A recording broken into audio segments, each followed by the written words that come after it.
Hey there, welcome back. Today we're going to tear into a Chrysler A904. This is out of a 2002 Jeep Wrangler. And the story with this thing is that it began to slip in high gear and eventually went into like a false neutral condition. So when that happens, it just mechanically backshifts to first. And then very shortly thereafter, the symptoms progressed to where it had no movement in any drive setting or reverse. And it would be intermittent to where once it got warm, it just stopped moving, but it would work cold.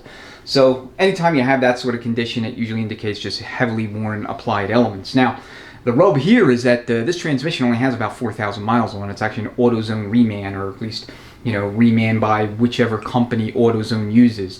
And my customers only owned the vehicle for the last 4 months. Prior to that, it was owned by somebody in Texas where they had a shop down there install this transmission to replace one that had gone bad previous. So anyway, let's take a quick look around the transmission. There's a few things I noticed and I want to point out.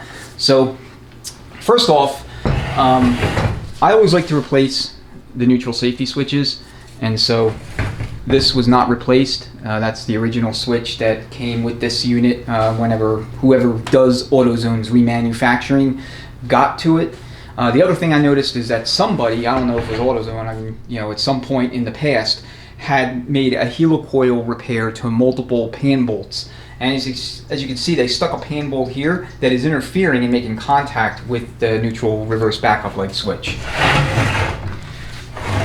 Alright, you can see the helicoil repairs here. Whoever did this failed to actually take off the little tabs that you're supposed to break off once you're done threading the insert into the tapped bolt hole location. So we got this here, we got this one here, all bent out of shape, and you can't really see it, but there's a third one there. Alright, you can see somebody just left the gasket like this. I always like to trim this up, make it clean. I mean, this is not the end of the world, but it just looks shoddy.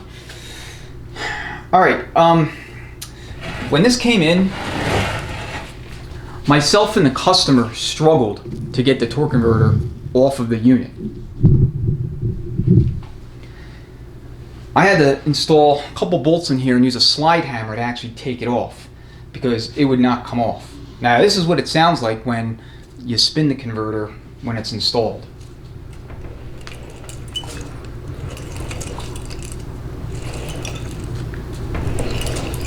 Okay, I don't know if you can pick that up or if the microphone's picking it up, but it sounds like a bunch of kibbles and bits in there inside the converter. So I think the torque converter failed in this unit.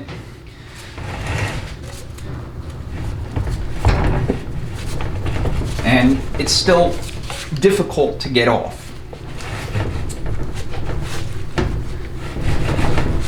So let me take this off and then we'll start the teardown.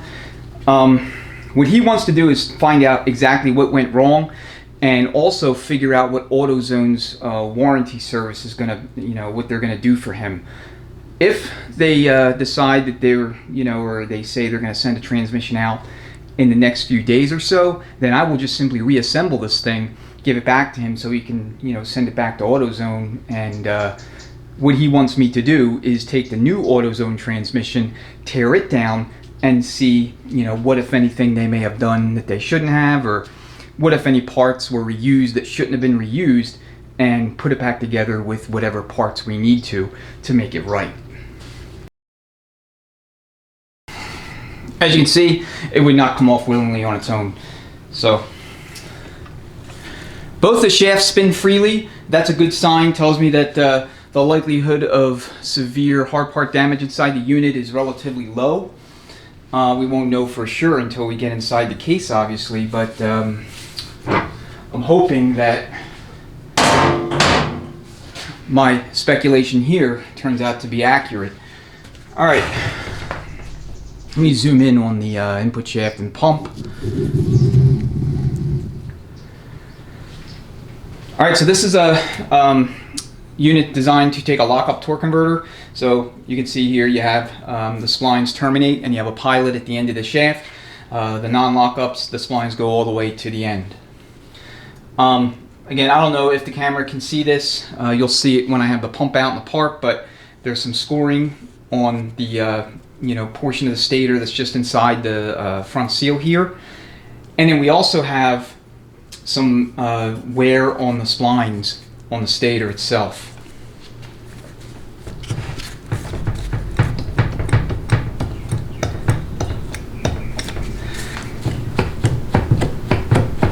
Okay, end plate feels about right, so I'm not too concerned there, but I think just a priori, torque converter is the root cause here, but we'll see once we get into the transmission and what kind of damage, if anything, we observe.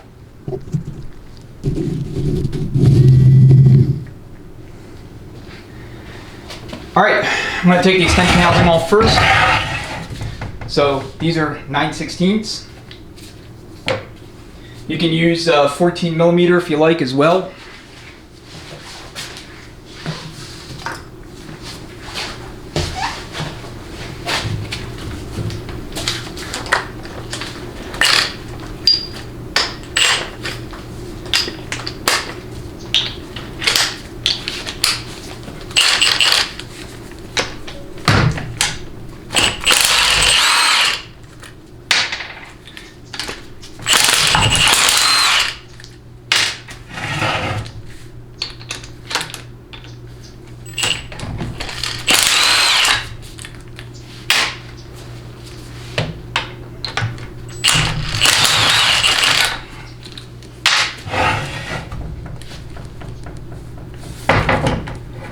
And there's one bolt way in there that it's going to be tough to get with a wobble socket. So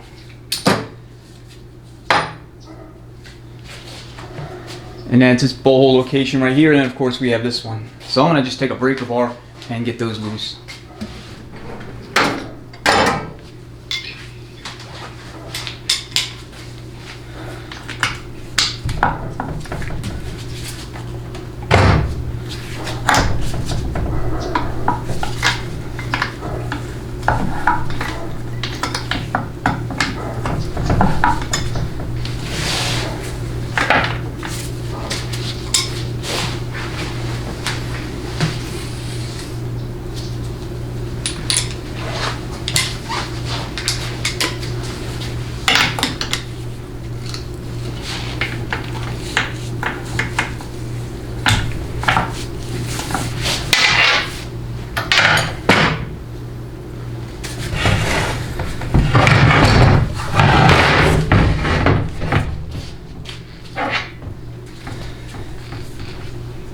As you can see, this fluid is basically a dark brown color. It stinks to high heaven.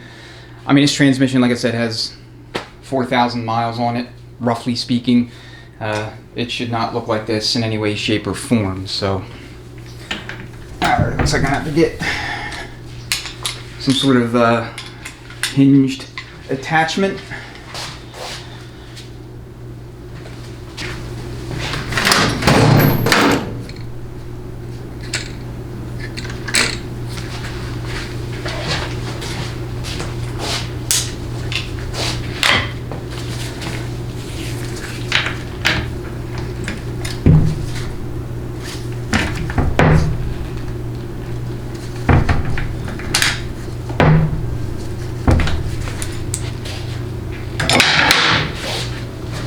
Really not a fan of these extension housings the way they are, the way they're designed. It's a pain in the ass to get a socket. You know, you got to do this kind of stuff. I mean, I don't know, maybe there's something that I'm not thinking about, or you know, there's another tool I should be using, I don't know.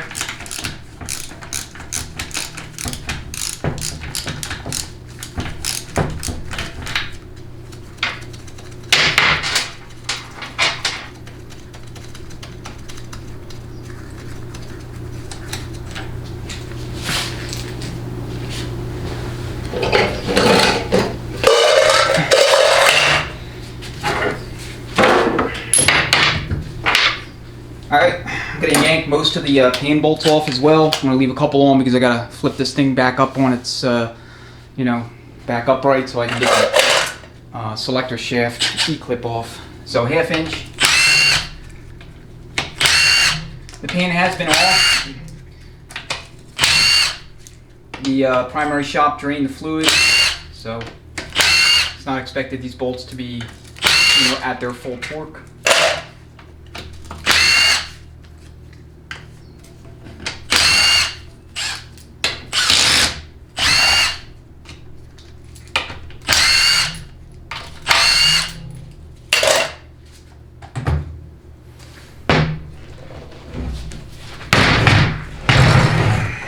All right.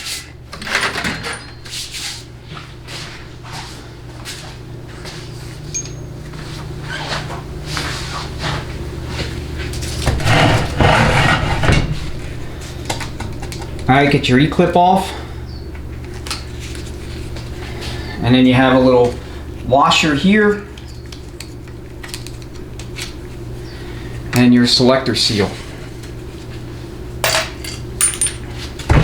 All right, I'm not going to take the band adjustment screw out or the lock nut. Lock nut takes 3/4. I want to do a case air check before we start taking off things like bands and taking the pump out and all that good stuff. So just let me yank this off.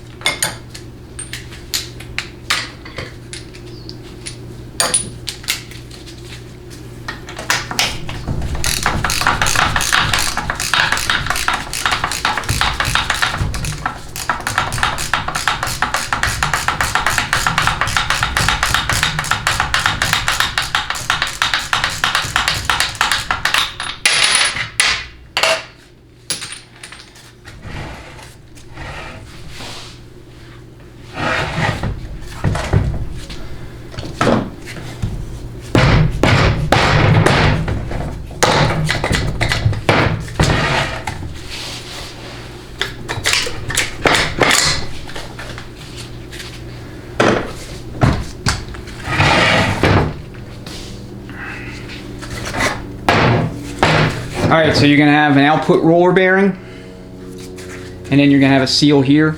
So the bearing you can reuse or replace. If the bearing's in real good shape, which this one feels fine, it's not obviously damaged, it's not making noise when you spin it, then you can reuse it if you'd like. That said, I will likely replace this bearing simply because of what I think happened inside the unit, the torque converter failing and all that. Alright, so here's your governor. You have an eye-loop style snap ring holding it in place, along with a spacer, and then you have the 4 bolts here. Alright, we're going to leave that in place for now. So now we can zip off this. Actually, we don't even have to, it's loose.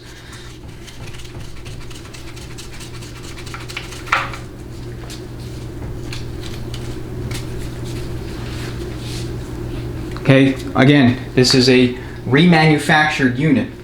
4,000 miles on it, and that's it.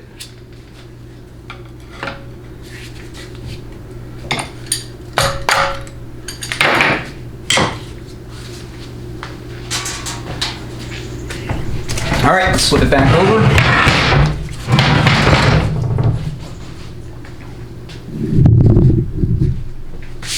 Get rid of these other bolts.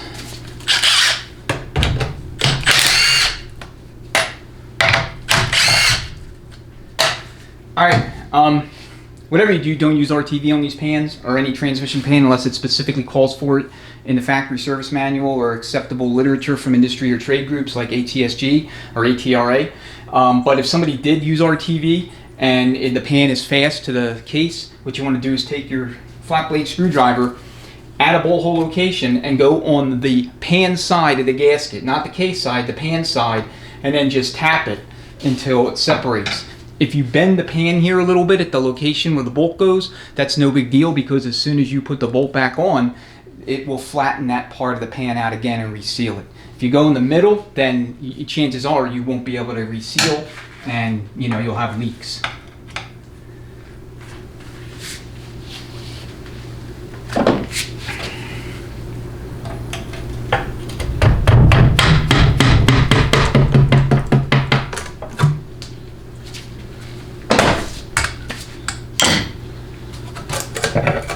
Alright, so we have, appears to be like a bunch of metal in the pan. I mean, you know, just take a look at that. That is, well, that is disgusting.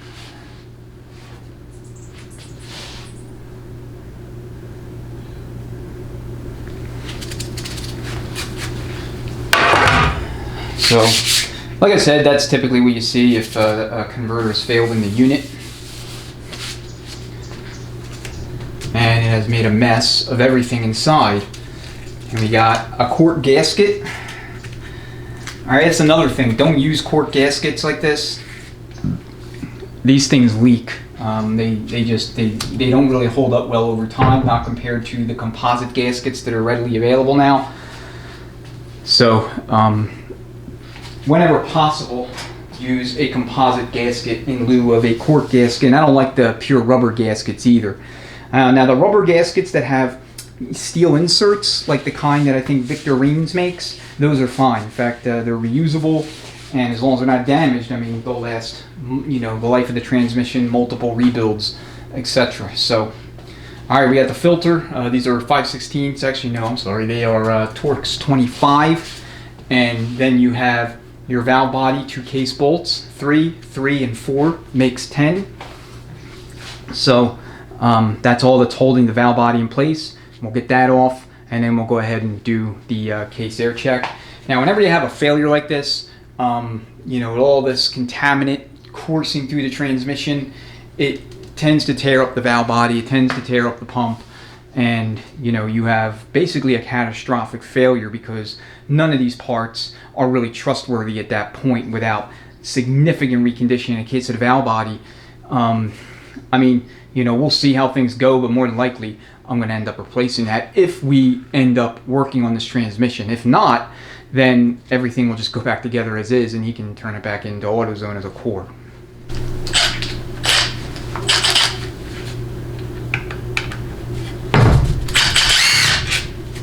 Okay, that bolt was loose. That bolt was loose. And that bolt was loose. Okay, they're all the same length.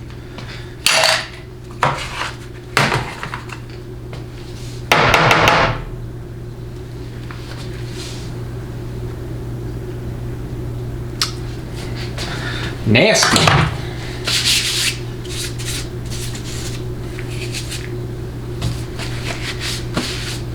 Nasty, nasty, nasty. All right, let's get this valve body out of the way. So here is going to be your lock-up solenoid. All these units, when you got to this time frame, were all lock-up. So I never reuse electrical components, as you know, if you guys watch my channel, you know that I always replace these kinds of things. It's just, it's not recommended that you reuse any of this stuff.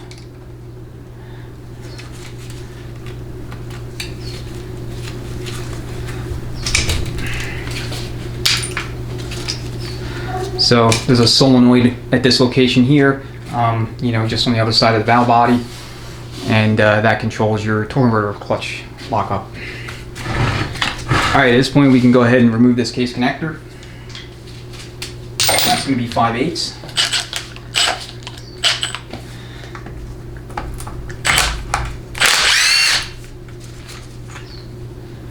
And there it is.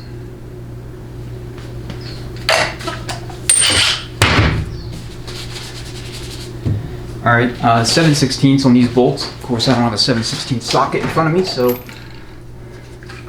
I have to go fishing into the drawer for one. Make sure you can see what I'm doing. All right, whatever you do, do not touch any of these Torx head bolts. They're for the valve body assembly itself.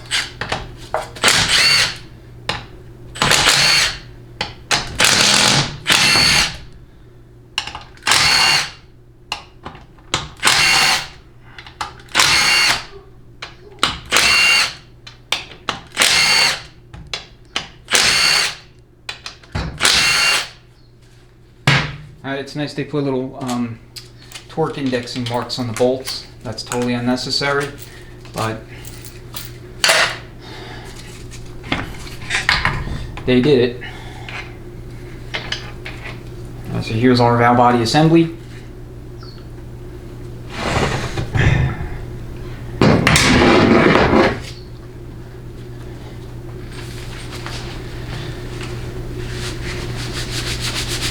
Okay, so now we have access to the main barrel of the case visually. So you have your reverse bands, a dual wrap band. You have your intermediate band, and of course your strut, your anchor, or lever rather, excuse me.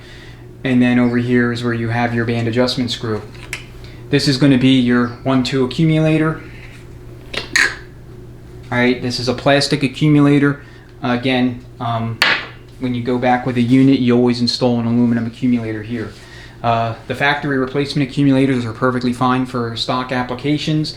Anything like performance oriented, you're going to want a a Sonex or ATS or somebody's billet accumulator piston. So checking the board here. Okay, sometimes you'll have wear, especially in the case of units that have severe failures, materials or hard part failures, where there's a whole shitload of contaminant coursing through the transmission. It tends to score up the bores real bad.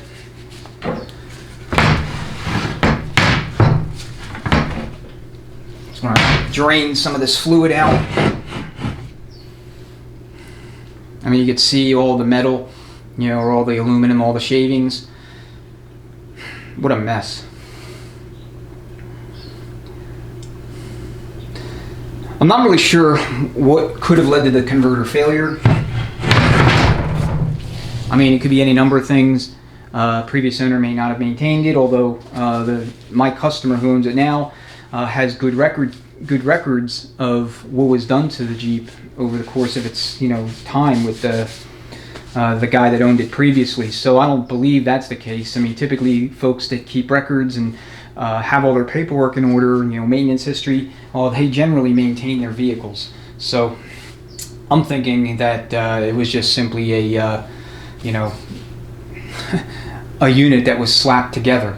And that's why I always caution people, I mean, not to degrade or besmirch reman companies, but unfortunately a lot of them will take shortcuts, and you kind of see that show up in premature failures. Now AutoZone does have a warranty, so when this happens, they at least have a mechanism in place to indemnify the customer against the loss. But still, it's what I'm seeing so far is not very encouraging. Alright, we have the compressor on and we're ready to do the case air check. So real quick, run through the ports. This is going to be your direct clutch, your high clutch, aka front clutch in these units. And then this is going to be your forward clutch. This is going to be to or from your converter. And then this is going to be your supply line out to the external transcooler. Then here you have your intermediate band apply and your low reverse band apply. And then you have ports out to the governor. Now we know the governor works because he had all three of his forward gears and reverse before the converter let go. Alright, one thing you want to do is have a shock towel or rag if you're doing this on the teardown bench, because a whole bunch of fluid is going to fly out of you, whatever's trapped in the circuit. So make sure that you have something there to protect yourself, and I also have safety glasses on. Alright, so we'll go ahead and we'll do high clutch apply.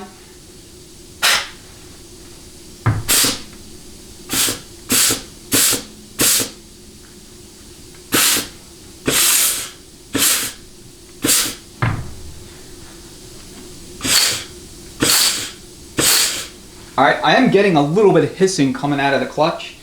For transmission with only 4,000 miles on it, I mean, that's largely inexcusable.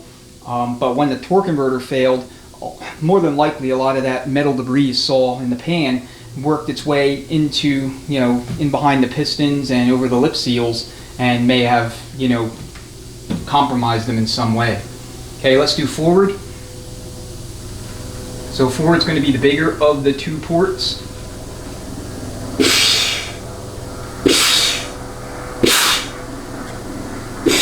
Yeah, you can put a thumb or a finger over the snout of the input shaft as well.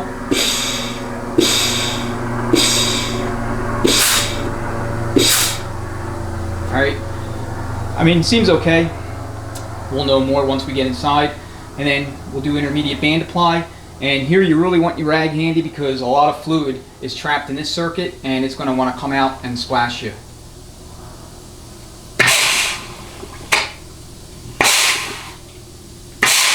Okay, you see the fluid spraying. So let's do reverse.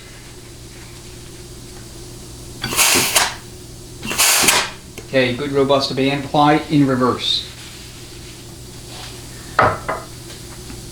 Alright, so real quick, band adjustment procedures.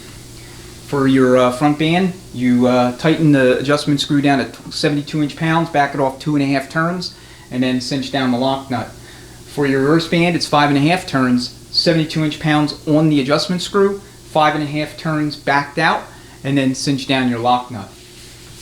Okay. Alright, let me kind of reorganize the bench, and we're going to start pulling the rest of the case apart.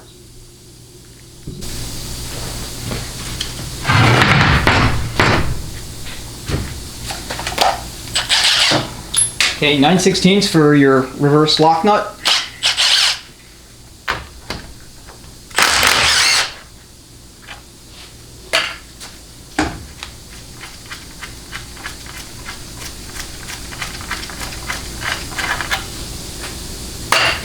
Alright, the servo itself is going to stay in the case until we get everything else out, then we'll go ahead and deal with that.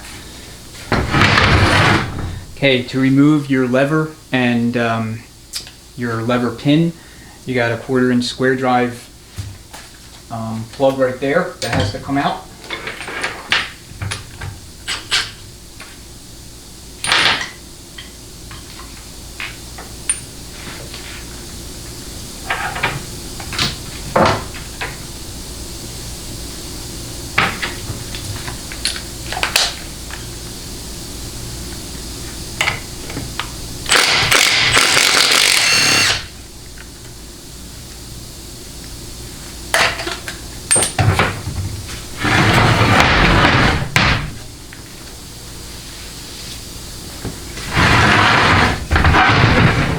Spin the case round and we'll take off the front lock nut.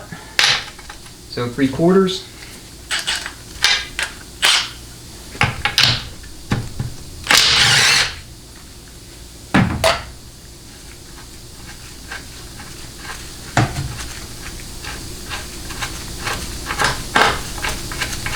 And by the way, I was using 100 psi of air when I did the air check.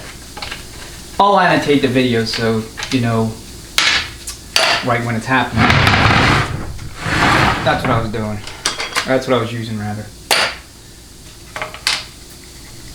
Alright, then you can just fish your lever pin through and yank it. There's your band lever. And just note the orientation. The ratio is 3.2. So that's where you can find it, and this was facing rearward. So this band, when we pull it out, other than maybe some embedded, material from the converter failure, should look brand new. It should have not any wear on it whatsoever.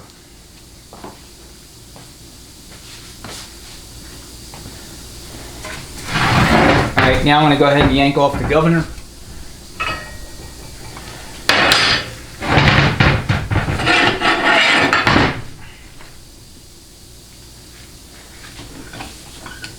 So you have your snap ring, and then behind it there's the spacer.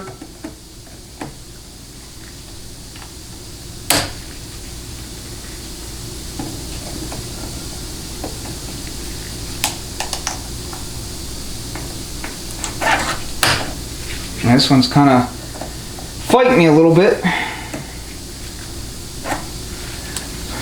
In reality, my technique sucks. Okay, here's your spacer, and then you have another snap ring inboard of that.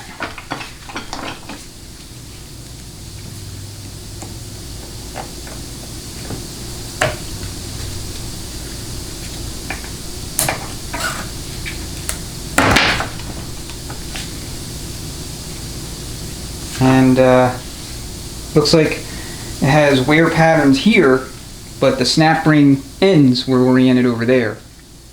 So again, like things like this leads me to believe that whoever put this thing together just maybe did it on a Friday afternoon and, you know,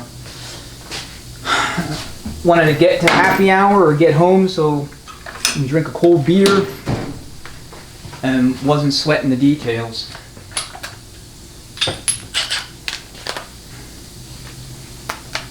I think it was 7/16.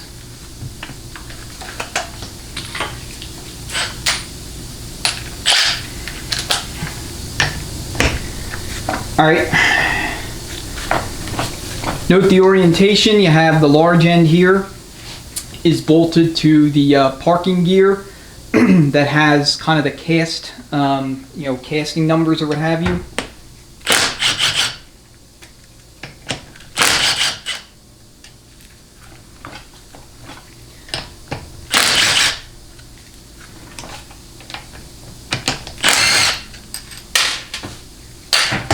Okay, this is a direction engine rotation. It's clockwise, counterclockwise is going to be harder to spin, but it should still spin freely.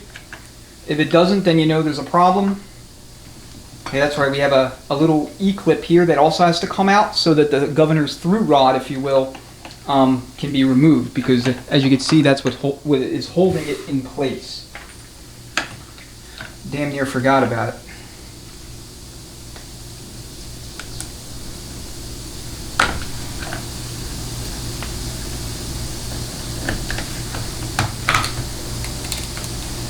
Looks like this wants to fight me as well. So there's an E-clip on either side.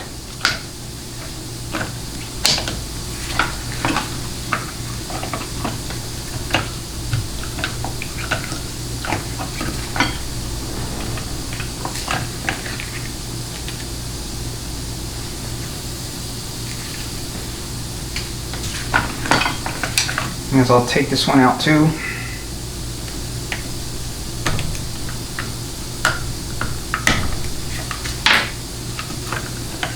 And that's how it comes out. So this side has a slightly wider radius.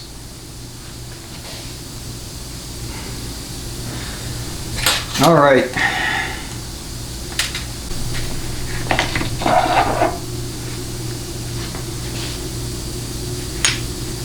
Okay, so the governor just basically comes apart at this point.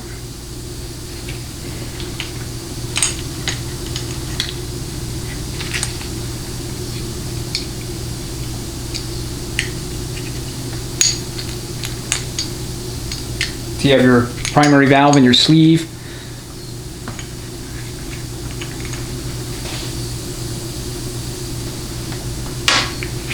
And then you have your spacer and your snap ring.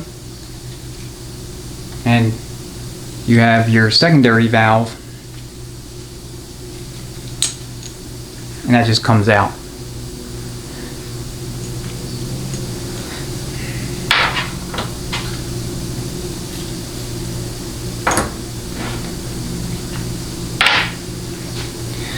All right, and then you have your governor filter screen. That location right there.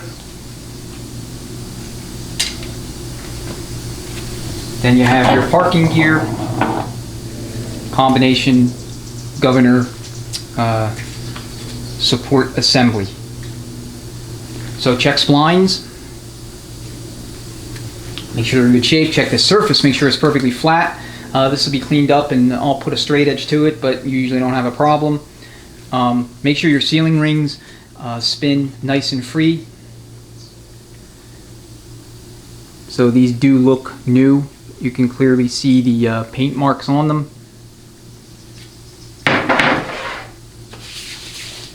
Alright, then you have your housing here. Take that off later.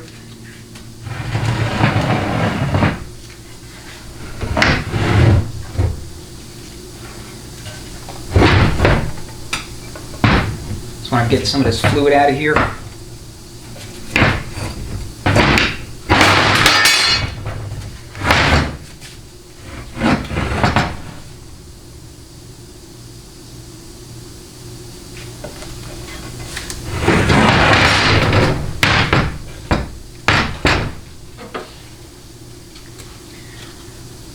Alright, you can manipulate the snap ring, the servo cover, so that you can release tension on the snap ring, but it's a lot easier if you just use a C-clamp.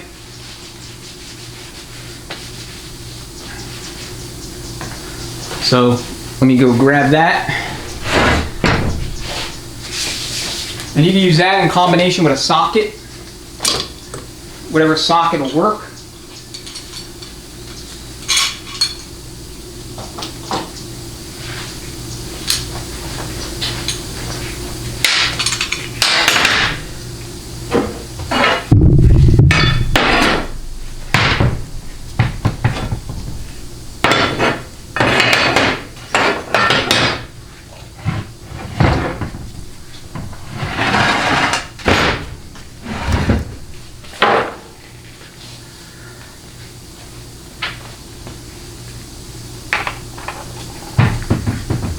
Alright, so the ends of the snap ring are right there, so unfortunately they're not visible.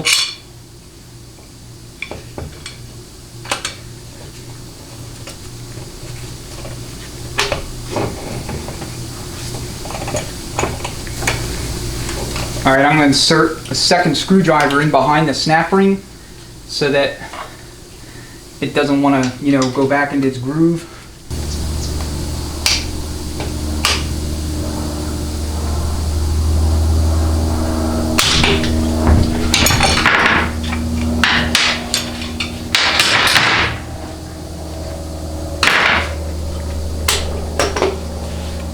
So you just have to get it out part way, and then you can, use one hand to pry it out while you push down on the servo assembly.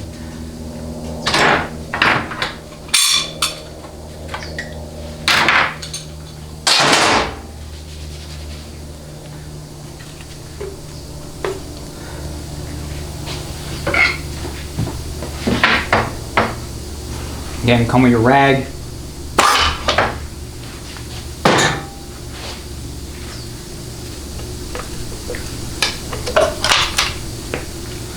Here's your cover, turn spring, and your servo. Alright, it's very popular and common to replace this whole assembly with a billet setup. So for factory, it's usually not necessary unless the servo itself is compromised in some way. But for anything performance, you're going to want to do it. Okay, scarf cut sealing rings look new.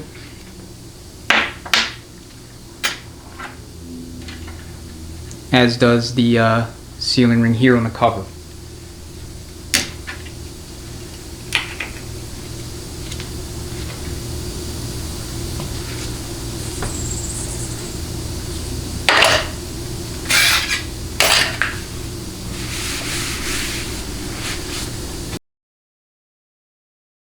All right, now we're going to go ahead and remove the pump.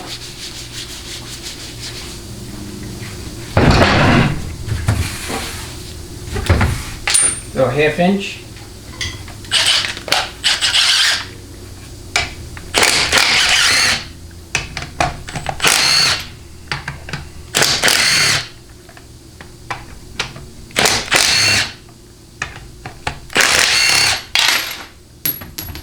There's a bolt.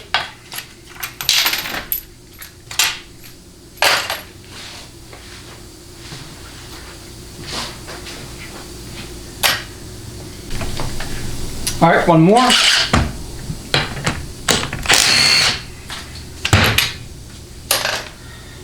right, once all the bolts are free, what you can do is attempt to get in behind the sun shell, prying the everything forward to force the pump out. Sometimes that works, sometimes it doesn't.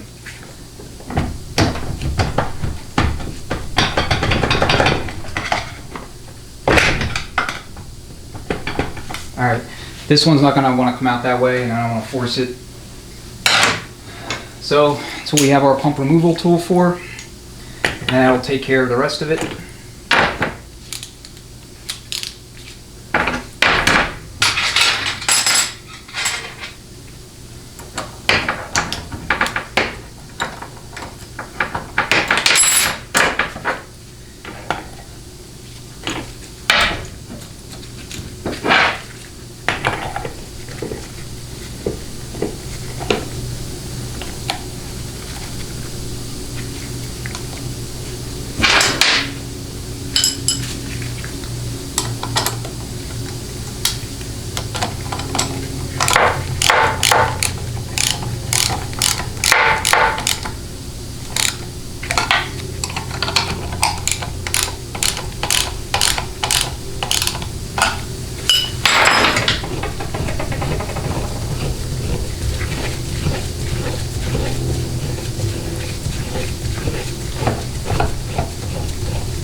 Alright, looks like everything's gonna want to come out.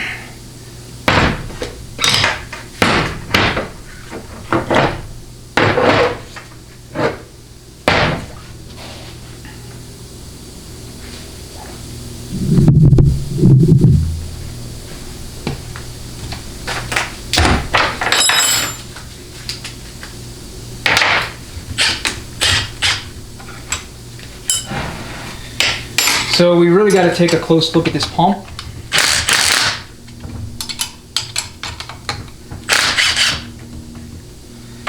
And see what sort of damage is present. And then we'll tackle the drums next.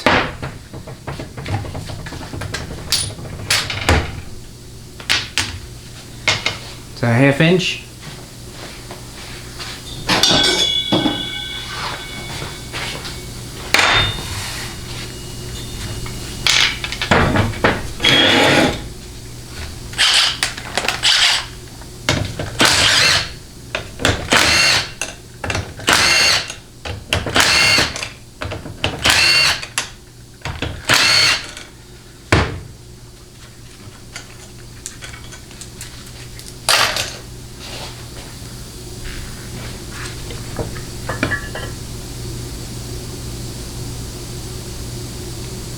Heavy scoring, predictably, no surprise.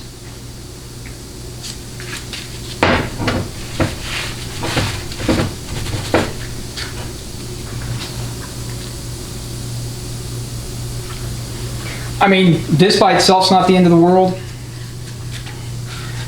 This can be easily turned on a lathe, but you got some severe damage here.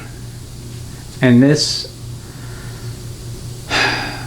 I mean, I don't know if this could be repaired. I'll talk to my machinist, but if not, at very minimum, the stator support half the pump has to be replaced. The gears will have to be replaced as well. See at the body, take a look.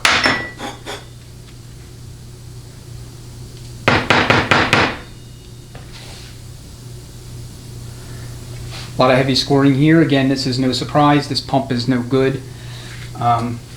I would never ever recommend somebody put the pump back in looking like this. There's some deep scoring in there. Deep scoring. Alright, so we have to condemn the pump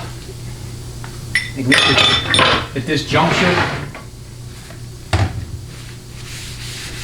So look at our drums.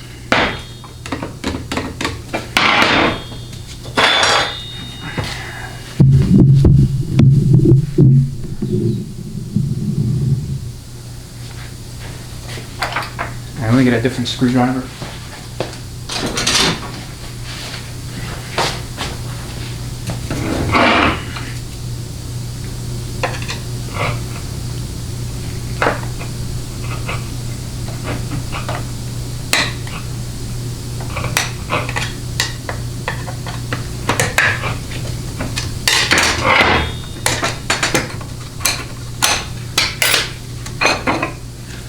All right, so in here you have 4 frictions, 3 steels, an apply plate, and a backing plate.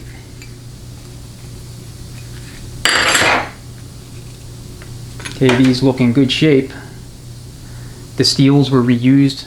They did not put a steel module. Steel modules, strictly speaking, are necessary, especially for the forward clutch, but for a reman unit and for the amount of money he paid for the reman unit, not my customer, the previous owner of this thing, they should have put a steel module. Should have put a steel module. Again, that's just my opinion, but for what it's worth. Okay, so you have your snap ring here. This is going to be the Belleville plate, and then you have your apply piston below. I'm not going to take this apart because if he, we get into it, and I'm never going to reuse his valve body. He's going to be into it for a valve body. He's going to be into it for a pump. Let's take a look at the forward drum, the input shaft. See a little bit of signs of contact here. You have your 3 sealing rings. There's a sealing ring here and then you have two smaller interlock sealing rings here.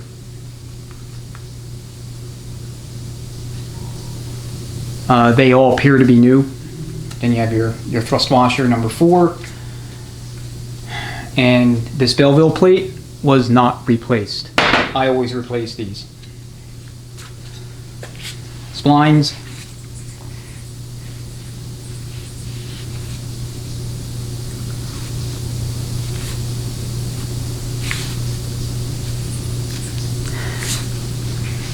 They look okay for right now, but I don't know if when this thing is cleaned up, if they're going to look like that, or if I'm going to see something I don't like. So he may be into it for an input shaft assembly. You know, we'll see. All right, let's look at the direct clutch. Let's see the clearance.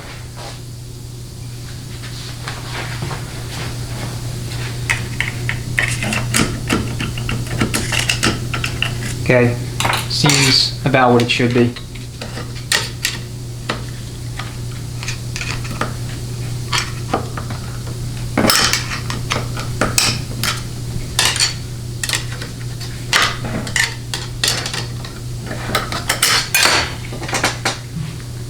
Okay, notice that the snap ring is waved.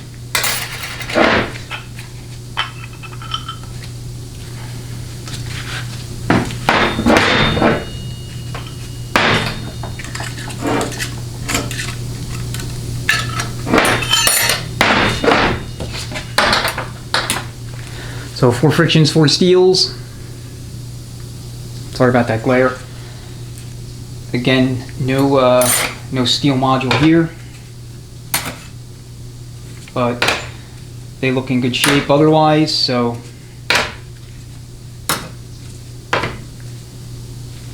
got a little bit of visual scoring here on the backing plate. In fact, I can actually feel it a little bit, so we'll need a backing plate.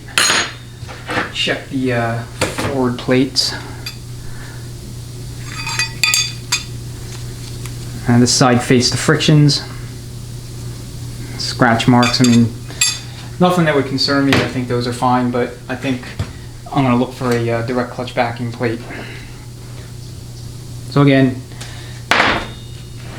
note that for your direct clutch, you want to make sure that the snap ring is making contact with all of the locking tabs so that it doesn't inadvertently come loose.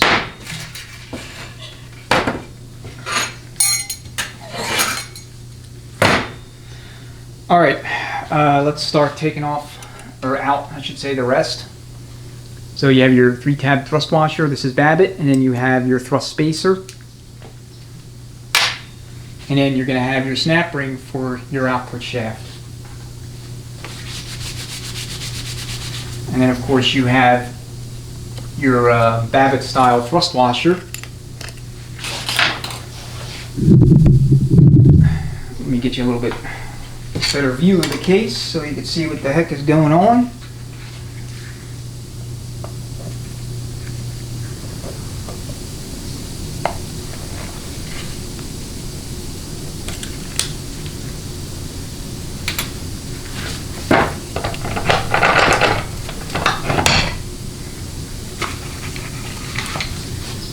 Okay, so you have a snap ring here, so that has to come out, and that holds the planetary to the Olmus gear.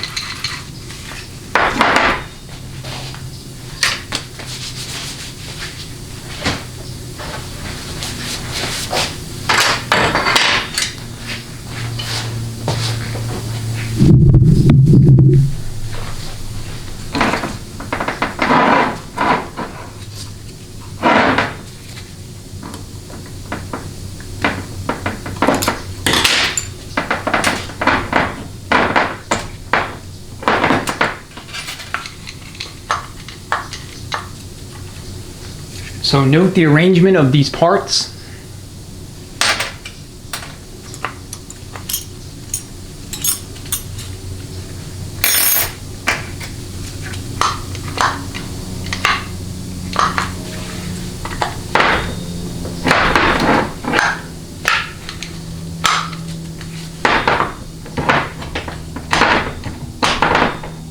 Okay, this doesn't want to come out.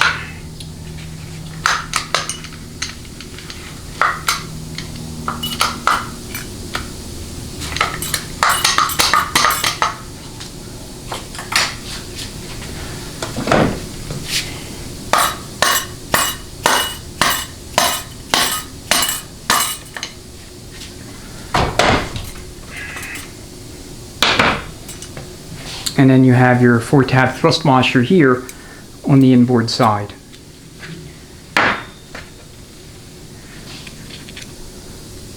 So probably some crud, some of that, you know, contaminant up in here too, holding everything together. See all the damage to the bushing.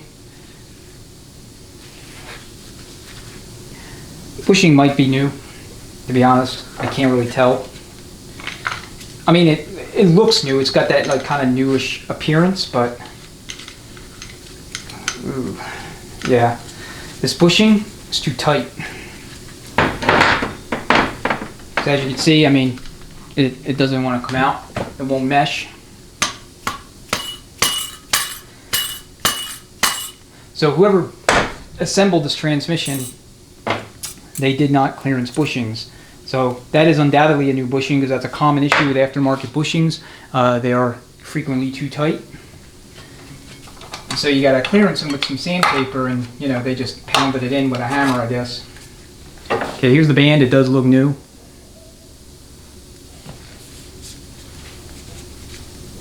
It's got, let's see, no, that's just dirt. So check your apply points. If you're going to reuse your front band, it's never recommended, of course, but it's just a standard factory band, which is fine. You can see all the heat that was sustained. I'm actually going to leave that gasket in place. So here's our sun shell.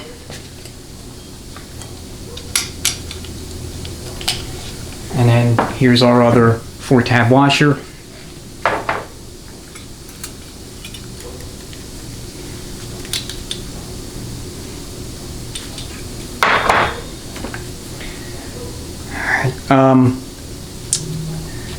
Got another 4-tab washer for the rear planet. So we want to check the lugs. We consider the sun shell hard part in these units. Check the body for cracks. Every once in a while, one will have, you know, some fractures or what have you. It's not common by any stretch, but I've seen it before. These bushings were not replaced, you could tell. Or if they were, I mean, they have an ungodly amount of wear on them for only 4,000 miles. So I'm thinking bushings were replaced on an as-needed basis in this thing.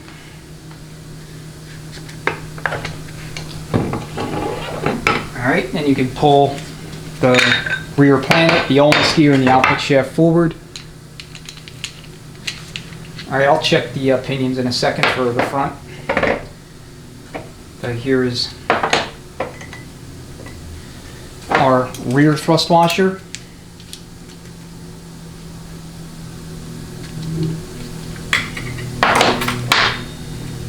Check the surface here, check your teeth, check your splines. These rear planets are a lot of times worn. This has side play. It's got a lot of vertical play too. So it's got side play. But this one has side play also. This one does not.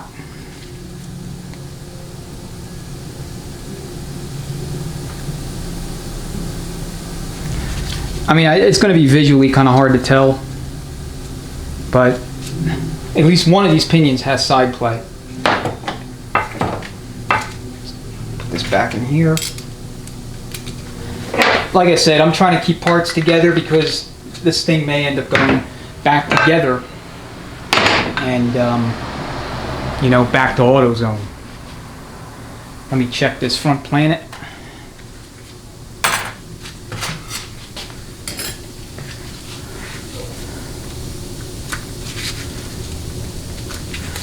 I don't see too many issues with the front planets, but the rear planets are often bad. And you can rebuild them if you have, you know, needle bearings available, and a pinion thrust washer kits. But if you don't, then you'll want to replace.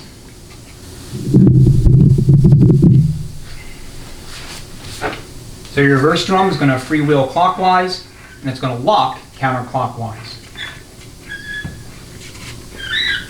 So we have a snap ring that has to come off.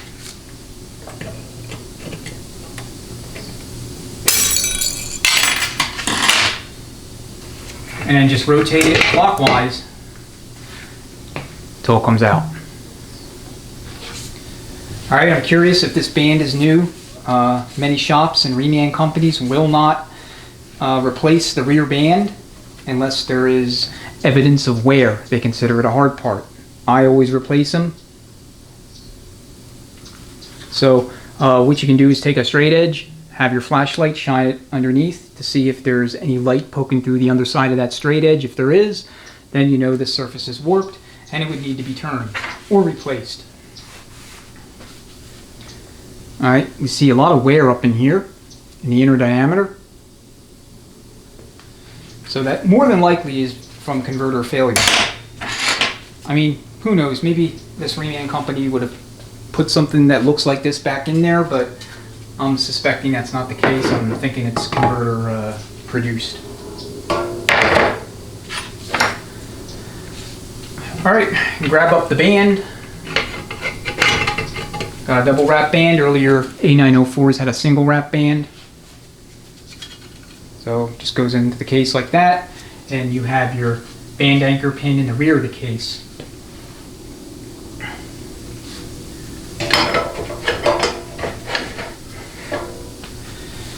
Alright, then for your one-way assembly,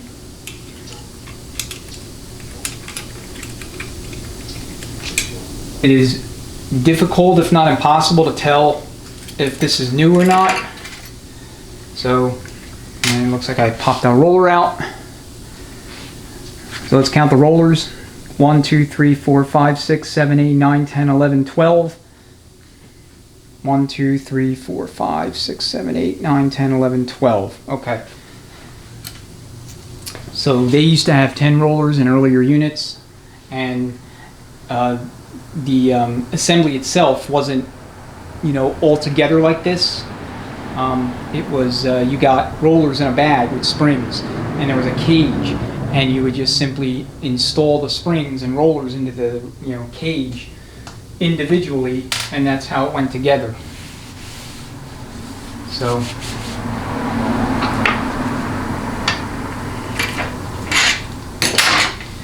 all right, some of this fluid out of here. All right, now I'm going to go ahead and remove the bolts to the rear support. The rear support is another thing that I always replace. Most of them are heavily worn out just by the nature of their design. That's just what happens.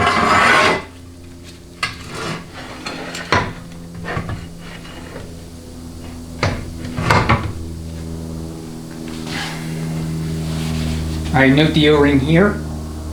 This is going to be for your, it's not exactly stable. That's going to be for your case connector.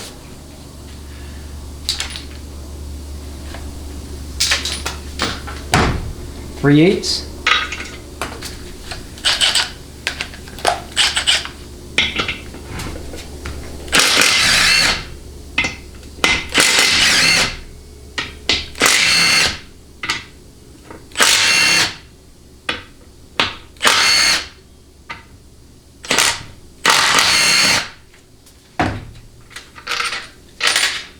All these bolts are the same length.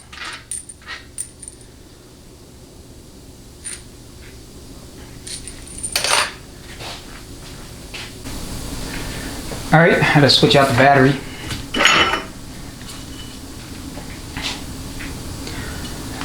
So you always have wear here on the outer diameter on the inboard side, and then there's usually some wear here on the inner diameter. Check here for sealing ring groove wear. These 6-bolt rear supports are readily available. Where you run into challenges when it comes to parts is the 88 and back A904s that have the what do you call it, 4-bolt design. Those are very, very hard to come by. I have a few of them in my stock. Whenever possible, I try to recondition the existing rear supports such that I don't have to replace it, because like I said, they're very difficult to find. Okay, this was likely glued on with RTV or something. Either that or it just got so hot back here that, you know, yeah, it just, you know, hard and fast to the case.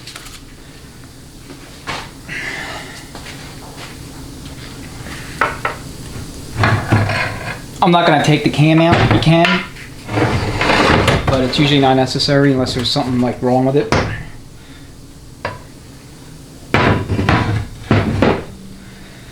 Alright, let me go ahead and pull that pin out.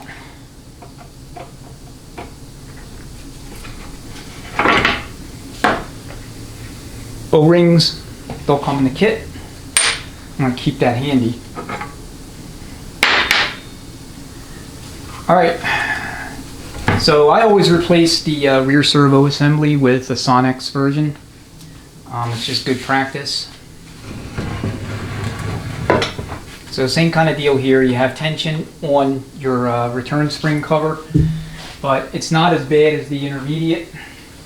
There's not as much tension per se. Let me see if I can get it out.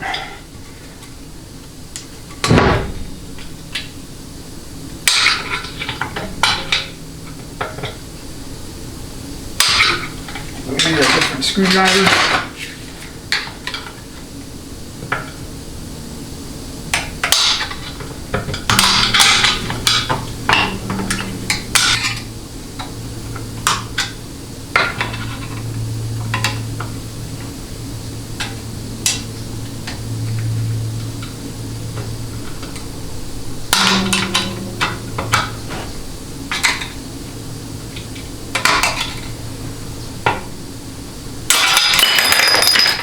Alright, there we go.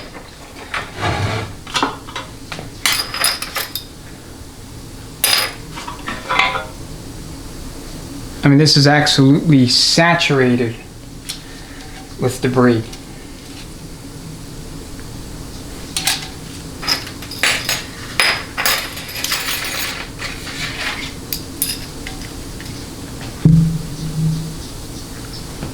Mess, absolute mess.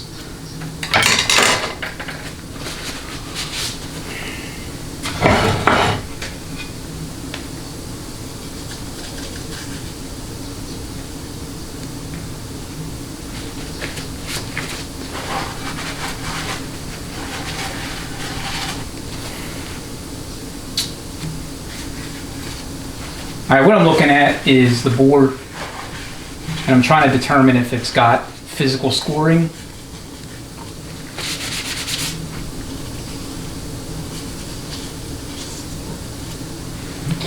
It does feel a little rough.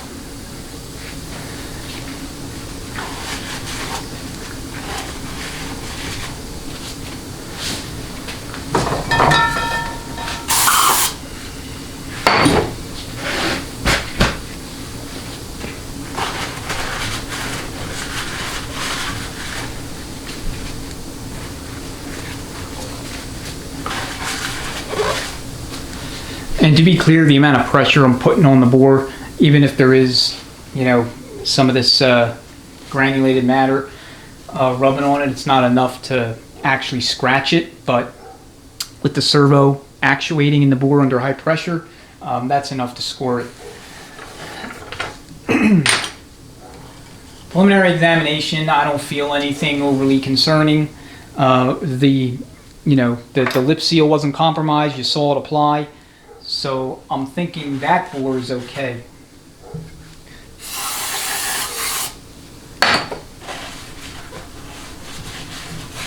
All right.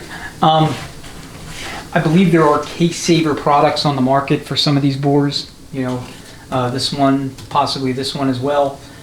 I know Sonex makes them for the larger versions of these transmissions, the 727s and the 4-speed follow-ons, but I'm not 100% sure if there's ones available for the 904s or not. I mean, these bores definitely have some visual scoring, some wear to them, and I'm sorry, I know you can't see what I can see. Back here, I'll move the camera, maybe you can get a little bit better view.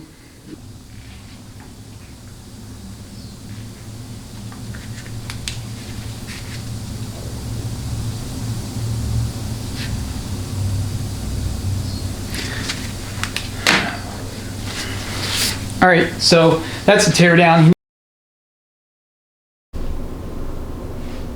To fully understand and appreciate the scope of the impact that this failure had on the transmission in terms of hard parts, simply look at all the parts to the left of the kind of divide there on the bench. All right, so here I'm talking about that space between the valve body and the sunshell, direct drum, and output shaft, etc. And look at all the parts to the left of that. Those are all the parts, including the valve body, that are not going to be going back into the transmission. Okay, that is a staggering number of hard parts that are no good in this unit. Now, at the time that I filmed the teardown portion, which at this point was yesterday, I did not know yet whether or not we were going to be going back through this particular unit, or if I was going to be slapping it back together so that the customer can attempt to get some sort of warranty relief from AutoZone. He had spoken with AutoZone since, and I guess they're trying to give him the runaround, you know, being real vague about commitments, maybe backtracking. Essentially what he told me in a nutshell is to move forward with the overhaul of this unit. So we are going to be replacing everything to the left of that gap. So the valve body, the pump assembly, the reverse drum, both ulna gears, the rear planet, the output roller bearing, the direct clutch piston. The forward clutch piston's fine, I just have it on the bench with the others just to show you something that we couldn't see yesterday. And the direct clutch backing plate, as well as that number 2 thrust washer that got a little mangled. So that's in addition to all the stuff that normally gets replaced in these rebuilds, including the rear support, the Belleville plate, the friction material, filter, and paper, rubber, soft parts, gaskets, things like that. So not only will this thing get a complete overhaul, it's going to get roughly half, if not more than half, of its hard parts changed out. It'll get a valve body assembly from Central Valve Bodies, a remanufactured pump, and then the rest of the hard parts will be good used, including the planet, the ulna gears, the drum, the direct clutch piston, etc. In addition to upgraded reverse servo. We'll see if he wants to do an upgraded billet servo for the intermediate band. I mean, this is a stock vehicle, and it's not going to be used in any kind of performance application, so he may not opt to spend the money, and that's perfectly fine if he doesn't. It'll get a bushing kit. It'll get new electricals, new case connector, new solenoid and wiring harness, and all that good stuff. So everything that would need to be replaced in this unit, as per any normal A904 rebuild, will get replaced, along with all of these parts you see there on the left side of the bench toward the front of it. So let's get you a little closer, and we will take a gander at these parts now that they're clean, so that we can appreciate the damage that has been done to them. Okay, the valve body I'm not going to take any chances with. I'm probably going to film the teardown and possibly the testing and evaluation to the extent that I can test these particular units on the Sonex vac test machine. But discussion with the customer, we talked about the pros and cons of trying to recondition some of these parts to save money, and we both came to the conclusion it just wasn't worth it. So that's kind of the story with the valve body. So let's talk about the pump. So you saw earlier that there was a lot of scoring, and you can see it now. It's a lot cleaner, to the eye visually now that the pump's been, put in a jet wash. So I'm not sure if this bushing is new. It doesn't look new to me, but we see extensive amounts of scoring in here. This would have to be completely milled out, and then the deck surface cut so that clearance between the face of the gears and the deck surface can be maintained. All right, this pump can be reconditioned. It's just we're going to go with a reman pump because the amount of money that it would take to recondition it is basically the same, and a reman pump is on the shelf ready to go. Okay, same story with the stator support and the stator as well. I mean, look at all that damage. The splines look a little worn to me as well. Not gonna lie. Looks like there's you know, some parts of the crest are a little thinner than I'd like, but if you wanted to recondition this, you can. You just put it on a lathe and, you know, smooth that out, turn it. The back side of it is okay. The sealing surface area here on the inner diameter is also fine. And then this is, you know, a very straightforward resurfacing deal. So again, this could probably be reconditioned as well. The question is, you know, do you want to invest the money versus purchase a good remanufactured pump off the shelf? So same with the gears. You got a lot of scoring here on the gears, plus you have wear here on the flats where you engage the converter. Is this wear like, you know, super bad to where you couldn't reuse them if you were desperate? I don't think so, but it is borderline. I would never reuse this gear set, even if the pump itself was perfectly fine. Okay, on the reverse drum, you have a lot of warping here on the band surface. I mean, I could feel it. I mean, I know it's not obvious with, you know, just looking at the video, but you could feel it. I'm rubbing my thumb across it, and I could feel the surface undulated. And then, obviously, you have all this scoring in here, which is no good. So this drum's basically a paperweight if you want to use it for that.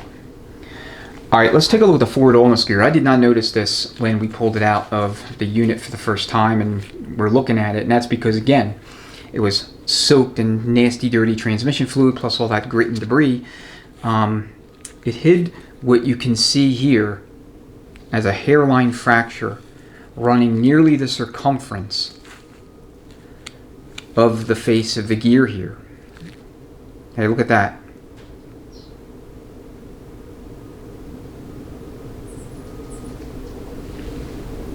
So this is like a textbook example of why I always tell folks, don't do any kind of critical inspections when everything's still dirty. Clean all the parts. Get them nice and, you know, dry, free of anything, grind, grit, sludge, old transmission fluid, whatever, so that you can inspect them with a much more critical eye on, you know, what might be otherwise damage that could go unnoticed. And I did not notice that when I first looked at it. So direct drum piston, you can see the scoring here. This is a sealing surface. Okay, so you don't want anything like this going back in.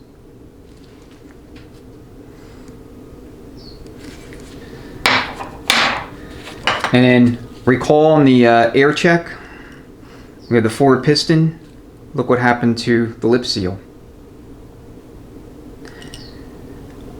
Now, the question is, was this caused by the converter failure? You know, all that particulate metal circulating through the transmission, or was this actually caused by installer error, rebuilder error at, you know, at the facility or the factory or wherever they did these, you know, do these remans? I don't know. It's a good question. I think it was caused by the converter failure, but, you know, that's just my guess. Okay, the seals themselves on the pistons feel supple to me. Yeah, they feel supple. Alright, we did show the check of the planet. This pinion is a little wobbly, it's a little loose. So we'll just put a new one in there. And then for your backing plate, we have some scratching and some scoring here. Okay, it's, you know, kind of all the way around This side is fine. I mean, honestly, you could recondition this without any issue, but you know, customer's seen it. We've talked, and he wants a new one in there, so we'll put a new one in there, or a good used one rather, one that's free of any kind of scoring like this. All right, the rear allness gear. These splines are worn. So we saw the check we did with the output shaft, and you know, it's real wobbly. It's got a lot of play, so I don't like that. I mean, again, this is not a super heavy duty application obviously, but at the same token, if you have a part that's worn, you want to replace it if you can. Alright, like I said, the rest of this stuff toward the back of the bench is all the stuff that we would never reuse anyway. All the applied elements actually look good, so you know, they appear to be new to me.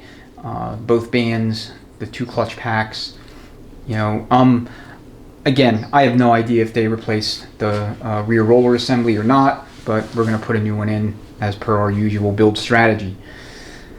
So once I get all the parts in, I'll go ahead and do a build strategy video for the 904.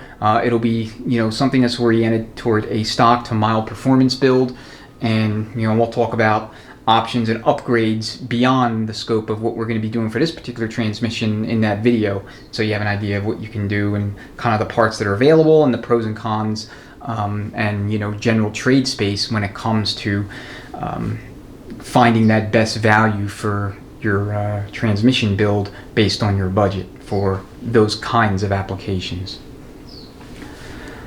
Alright, that's the video. Again, I really appreciate everybody watching. This has been kind of a fun one. Some twists and turns along the way, and a whole lot of damaged hard parts that have to be replaced. So, you know, sometimes that's what happens, and you know, this is more typical than you might think in the world of rebuilding transmissions. I mean, we see this kind of stuff very, very frequently. So, anyway, take care, enjoy the rest of your day or evening, and hopefully we'll see you on the next video. Till then, have a good one.